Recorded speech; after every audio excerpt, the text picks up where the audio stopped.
The September rain drummed against the stained glass windows of St. Matthew's Cathedral as I sat in the back pew, wearing the only black dress I owned. It wasn't designer like my cousin Elena's Versace or my Aunt Carol's Chanel, but it was clean and respectful. That's all Dad would have cared about anyway. The cathedral was packed. Dad had touched so many lives during his 40 years as a high school principal, but the family section told a different story. They'd claimed the first 3 rows like a fortress, leaving me isolated in the back with the teachers and former students who actually knew who my father really was. I'm Maria Torres, though my family had spent the last 8 years pretending I didn't exist. At 31, I was the daughter who'd thrown her life away by leaving my corporate job to start my own business. The one who'd embarrassed them by moving into a modest apartment and driving a 10-year-old Honda instead of leasing something impressive. The family disappointment who'd chosen substance over appearances. They only knew.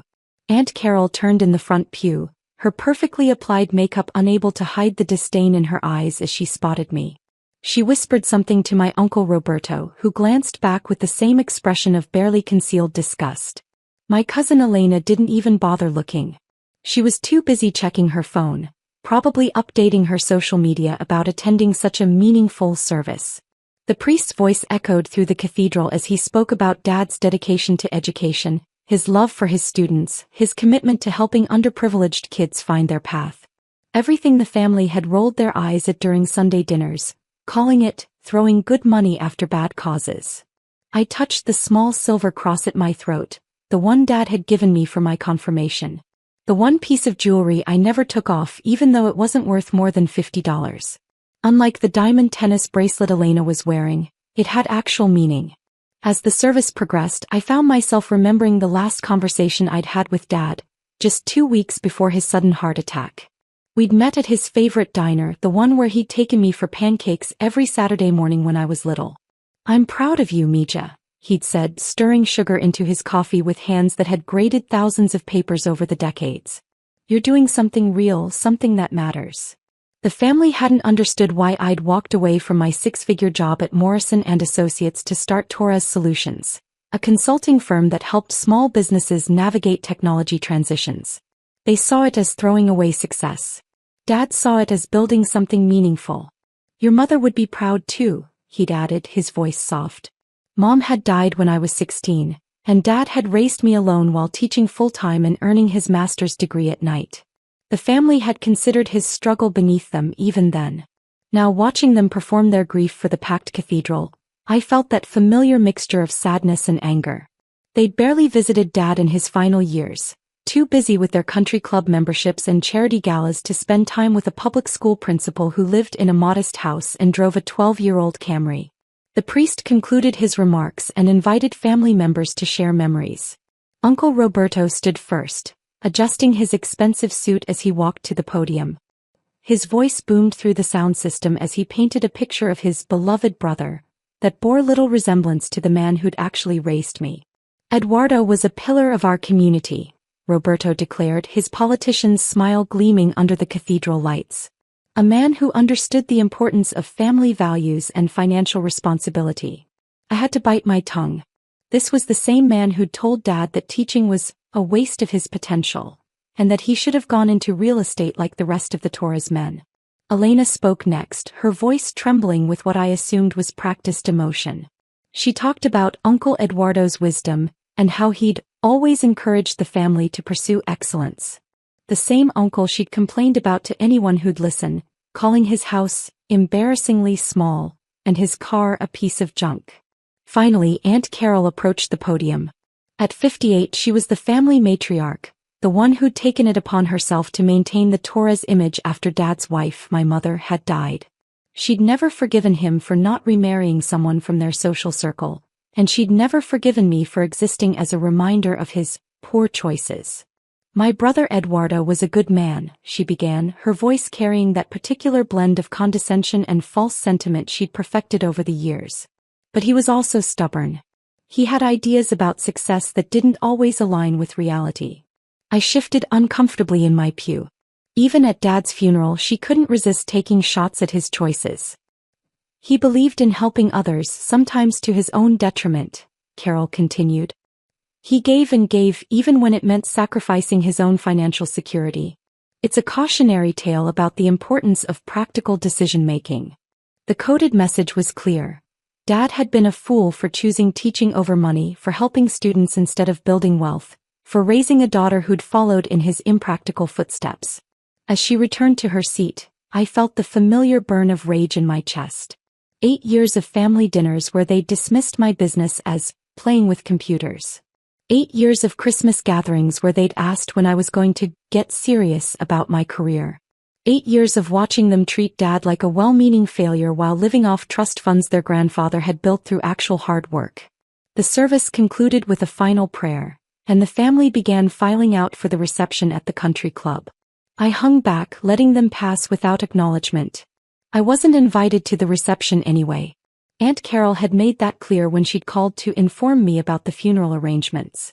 "We thought it would be best to keep things simple," she'd said, her voice dripping with fake concern.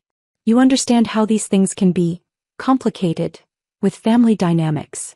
What she'd meant was that my presence would be embarrassing. The family failure mingling with their important friends, reminding everyone that Eduardo Torres had raised a daughter who'd chosen substance over status. I was gathering my purse when the funeral director approached. Thomas Mackenzie had been handling services at St. Matthew's for 30 years, and his expression was carefully professional as he walked down the aisle toward me. "Excuse me," he said quietly, glancing around to make sure we weren't overheard. "Are you Maria Torres?" I nodded, wondering if there was some paperwork issue with Dad's arrangements.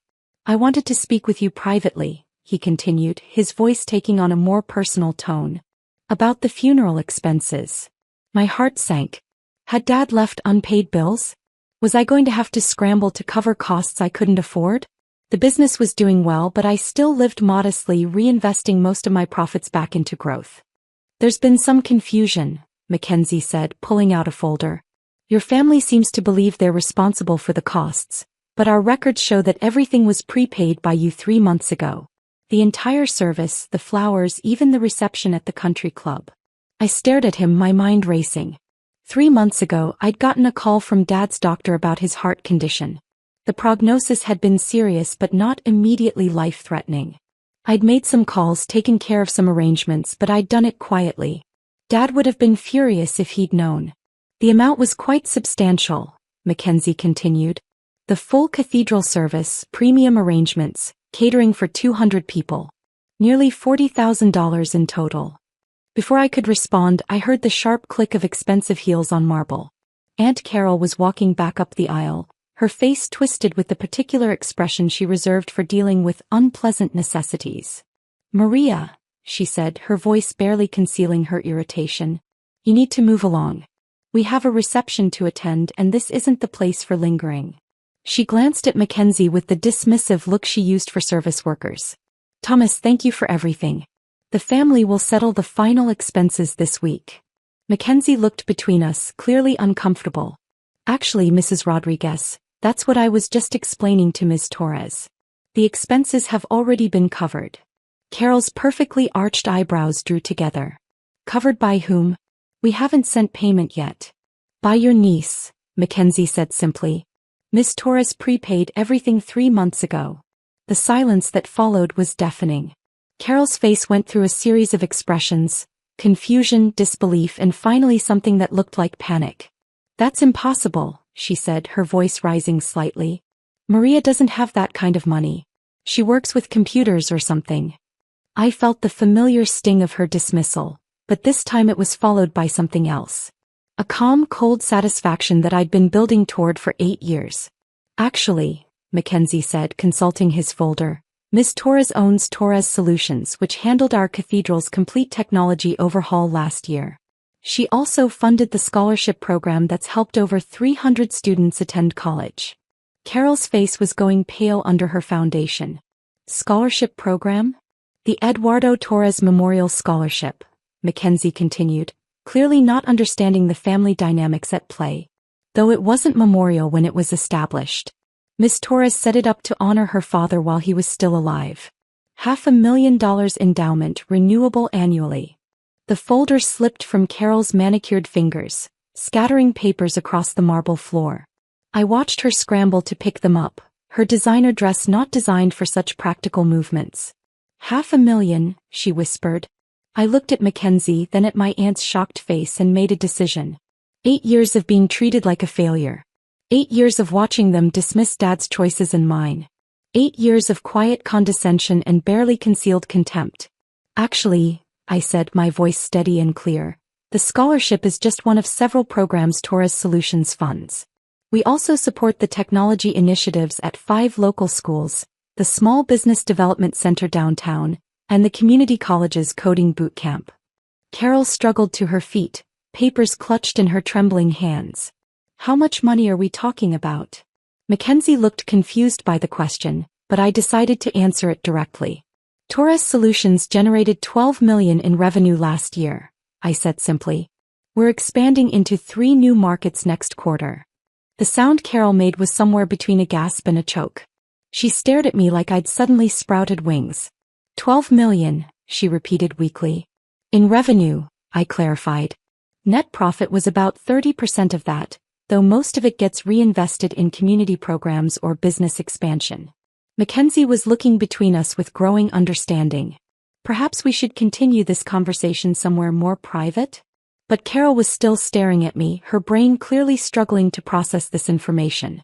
But you live in that tiny apartment. You drive that old car. I live below my means, I said simply. It's something Dad taught me. The difference between having money and spending money. She sank down onto a nearby pew, her legs apparently unable to support her anymore. But you never said anything. All these years you let us think. Let you think what? I asked, though I knew exactly what she meant. That I was a failure?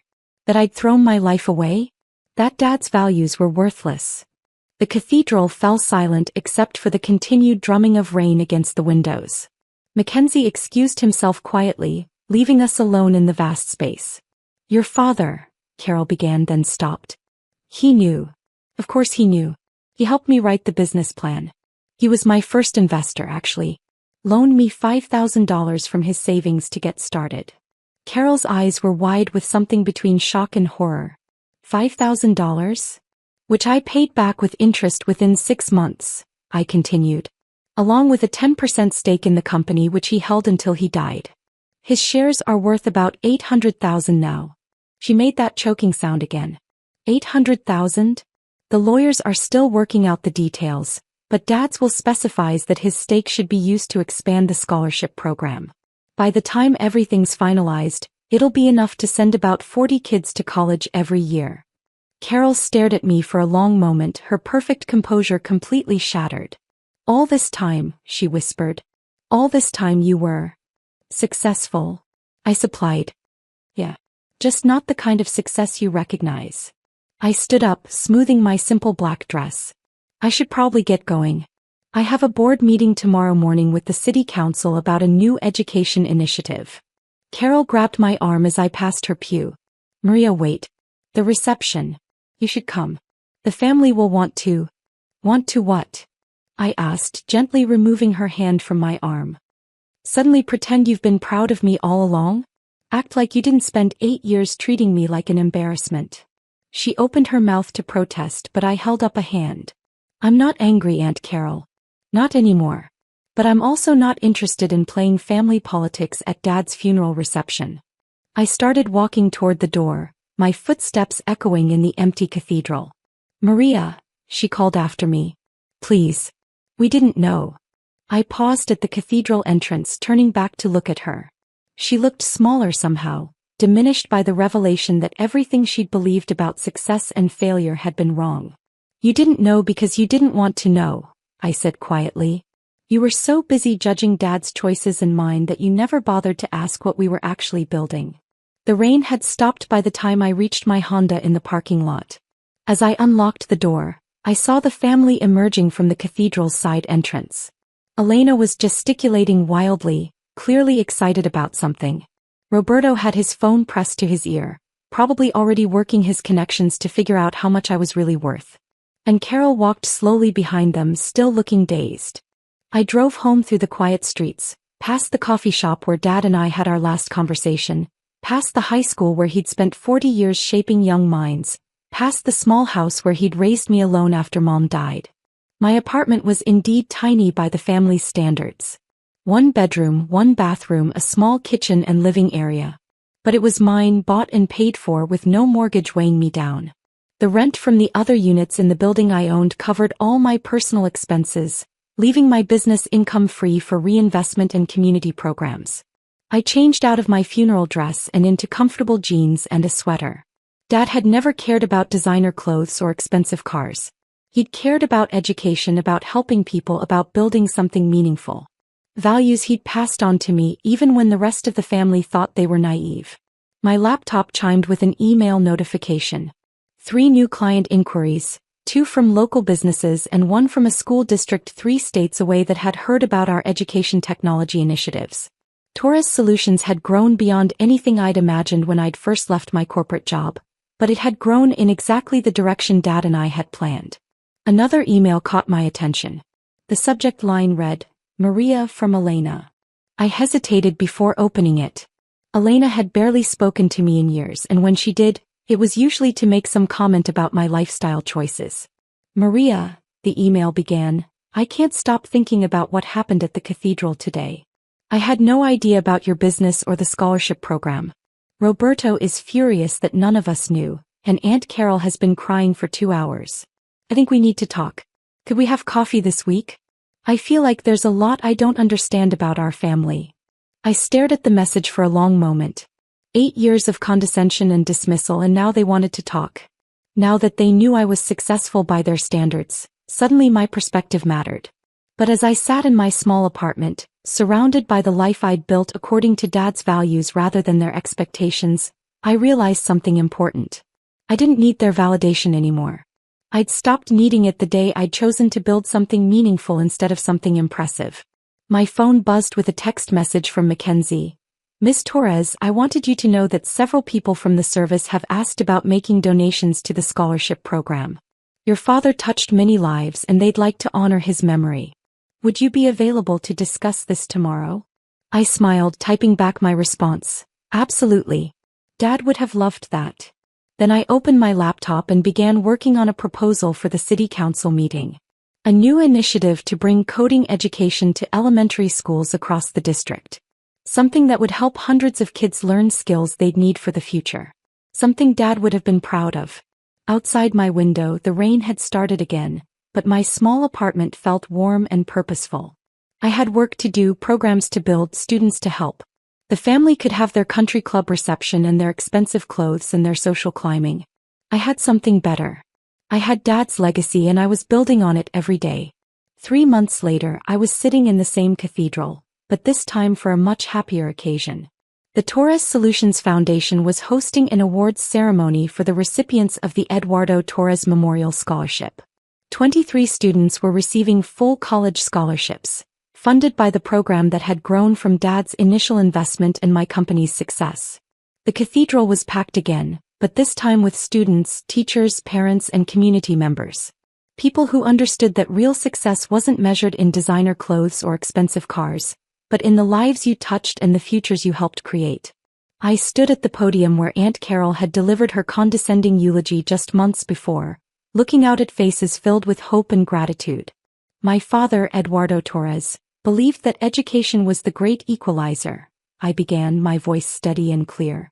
He believed that every child deserved a chance to reach their potential, regardless of their family's financial situation. In the audience, I spotted familiar faces. Mackenzie sat in the 3rd row, having become a friend and supporter of the foundation. Several of Dad's former colleagues were there, along with dozens of students he'd taught over the years. And in the back, almost hidden behind a pillar, I saw Aunt Carol. She'd been calling regularly since the funeral, trying to rebuild our relationship. I wasn't ready for that yet, but I wasn't angry anymore either. She was learning slowly that there were different ways to measure success. These scholarship recipients represent the best of what my father believed in, I continued. They're students who've overcome obstacles, who've worked hard, who've shown that determination and character matter more than privilege. The ceremony continued with each student receiving their award and sharing their plans for college. A future teacher, an aspiring engineer, a student who wanted to study social work to help other kids from difficult backgrounds. every one of them embodying the values Dad had lived by. As the event concluded and people began to mingle, Elena approached me. She'd been different since the funeral, less focused on appearances and more interested in substance. She'd even started volunteering with one of the community programs Torres Solutions supported. "Maria," she said, "I wanted to thank you again for including me in the foundation work. It's been enlightening." I smiled, remembering the family dynamics that had once seemed so important. Dad always said the best education happens outside the classroom. He nodded, looking thoughtful. I'm starting to understand what he meant. Later that evening, as I locked up the cathedral and prepared to head home, Mackenzie joined me on the front steps. "Another successful event," he said, looking satisfied. "Your father would be proud." I looked up at the stained glass windows that had witnessed both Dad's funeral and tonight's celebration. I think he would be. Though he'd probably remind me that the real measure of success isn't the ceremony, it's what happens next. Mackenzie chuckled. Spoken like Eduardo's daughter. As I drove home through the familiar streets, I passed the high school where Dad had worked, the coffee shop where we'd had our last conversation, the modest house where he'd taught me that success wasn't about what others thought of you, but about what you built for others. My phone buzzed with a message from one of tonight's scholarship recipients. "Ms. Torres, thank you for believing in me. I promised to make Mr. Torres proud." I smiled, thinking about Dad's reaction to tonight's ceremony. He would have been proud, not because his daughter had become wealthy, but because she'd learned to use that wealth the way he'd used his modest teacher's salary, to open doors for others. The family had finally learned to respect my success, but that wasn't what mattered anymore. What mattered was the 23 students who now had a chance at college, the hundreds more who would benefit from our technology programs, and the community of people who understood that real wealth isn't what you accumulate but what you give away. I pulled into my parking space behind the small apartment building I owned, thinking about tomorrow's schedule. A meeting with the school board about expanding our coding program, a consultation with a small business that needed help with their technology transition, and a video call with a college in California that wanted to replicate our scholarship model. Dad had been right about success. It wasn't about impressing your family or meeting their expectations. It was about building something meaningful, something that would outlast you, something that would make the world a little bit better. And as I climbed the stairs to my modest apartment, I knew that by his standards, I'd succeeded beyond his wildest dreams. Not because I'd proven the family wrong, but because I'd proven him right. The best revenge wasn't showing them I was wealthy. It was showing them that their definition of success had been wrong all along.